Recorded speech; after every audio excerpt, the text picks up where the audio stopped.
Je pense qu'il y a des gens qui vont trouver ça chiant. Moi, j'ai trouvé ça mortel.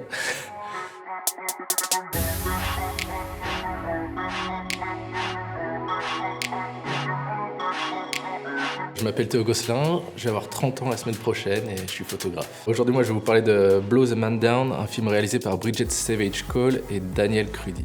J'ai choisi une scène en particulier qui se passe dans les 5 dernières minutes du film. Tout le film est super dark, donc ouais, c'est un peu la descente aux enfers de ces deux filles, un peu comme dans les films noirs. Dès qu'il se passe quelque chose, il y a toujours un truc encore plus pourri qui va leur tomber dessus, et elles s'enfoncent, et là, le soleil se lève, et c'est un moment un peu de grâce et d'espoir après toutes leurs péripéties, et c'est un moment qui fait du bien dans le film.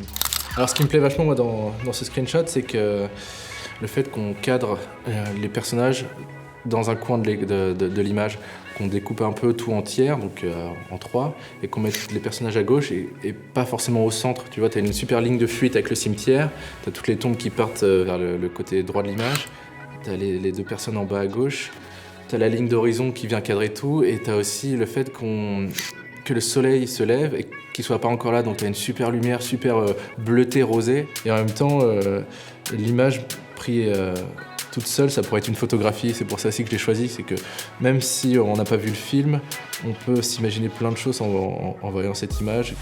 Si je devais décrire le screenshot en un mot, pour moi c'est espoir. Quand on a vu le film, on comprend pourquoi.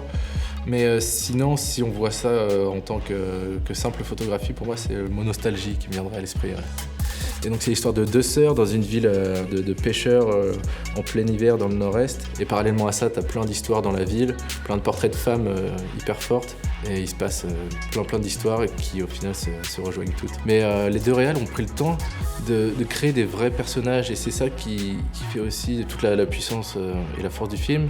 Et dans mon travail, ce que j'essaye de montrer aussi, c'est des personnages qui partagent des valeurs que tout le monde peut connaître, soit l'amour ou l'amitié, ou parfois la peur, la nostalgie, et de toucher les gens avec des choses que tout le monde peut ressentir, et des valeurs qui sont humaines, et pas essayer de trop montrer de choses. Et j'aime bien juste me focaliser sur des choses toutes simples qui peuvent toucher tout le monde, et puis pas partir dans des images trop élitistes et trop compliquées à comprendre. J'aime bien quand les choses sont simples, efficaces, et que chacun peut s'imaginer sa propre histoire derrière.